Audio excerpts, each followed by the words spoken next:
When individuals begin the journey of self-study or personal growth, the first instinct is often to locate a single cause for their suffering.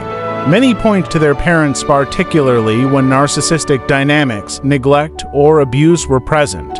While family systems undeniably shape the psyche, reducing human struggle to bad parenting risks oversimplifying the story of how people break, heal, or continue cycles of dysfunction. A more honest and transformative self-study requires us to widen the lens, examining not only parents but also the broader cultural and social environments in which people are formed.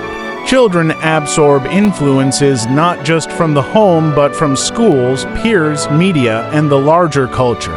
Television, music, and social media carry subtle messages about what is valuable, who belongs, and what success looks like. Friends' families can model either healthier emotional interactions or reinforce dysfunction. Teachers, coaches, and institutions instill authority dynamics that may mirror or counteract parental wounds. By the time someone reaches adulthood, they are not merely the child of their parents, but also the product of a society that rewards certain traits and suppresses others.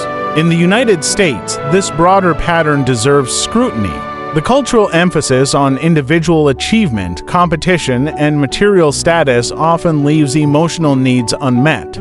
Consumer culture promotes temporary gratification while discouraging deep communal bonds. Social media amplifies comparison, envy, and performance over authenticity. The result is a fertile ground for anxiety, depression, and fractured identities conditions to easily blamed solely on the nuclear family when in truth they reflect systemic patterns.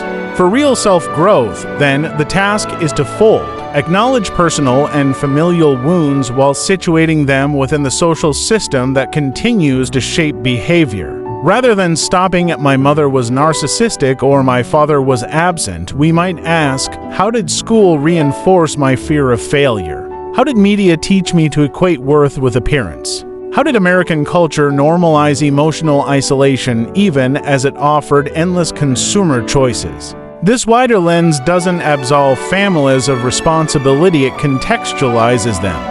Healing requires responsibility at the personal level, but also awareness of the cultural water we all swim in. Ultimately, the question becomes not just how do I heal, but is the American system itself healthy, or is it producing trauma at scale? Facing that question honestly may be one of the most radical steps in personal growth.